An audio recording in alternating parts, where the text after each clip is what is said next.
Night Riders পরিবারে ফিরলেন সাকিব। 2011 থেকে 2017 পর্যন্ত টানা কলকাতা নাইট রাইডার্সের হয়ে আইপিএল খেলেছেন সাকিব আল হাসান। আবারও নাইট রাইডার্স ফ্রাঞ্চাইজির হয়ে খেলবেন সাকিব আল হাসান, তবে এবার আইপিএলে কলকাতা নাইট রাইডার্সের হয়ে নয়, সাকিব খেলবেন লস অ্যাঞ্জেলস নাইট রাইডার্সের হয়ে।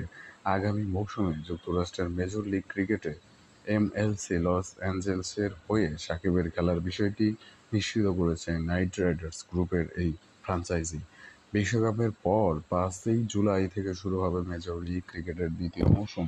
প্রথম মৌসুমে লস অ্যাঞ্জেলস ক্রিকেট পয়েন্ট তালিকায় 6 নম্বরে সবার নিচে। এবার সরাসরি সাইনিংয়ে সাকিবকে দলে ভিড়িয়েছে দলটি।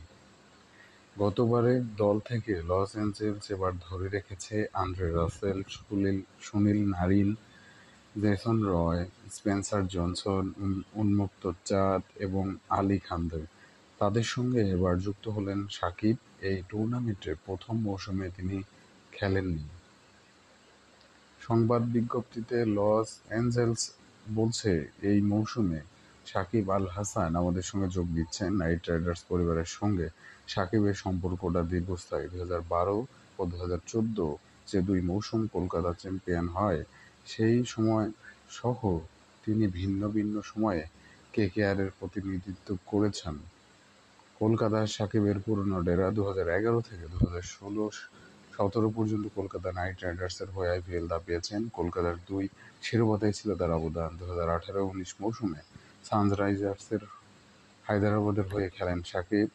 এরপর 2021 সালেও খেলেন কলকাতার হয়ে। সেই মৌসুমের পর আর আইপিএলে দেখা যায়নি সাকিবকে। এবারের আইপিএলে দারুণ করছে কলকাতা নাইট রাইডার্স। সুনীল নারায়ণ রাসেলদের দল প্রথম দল হিসেবে প্লে অফ নিশ্চিত করেছে। পুরনো সতীর্থ রাসেল, নারায়ণ দুজনকে সতীর্থ হিসেবে পাচ্ছেন সাকিব। গত মৌসুমের দলটির অধিনায়ক ছিলেন নারায়ণ।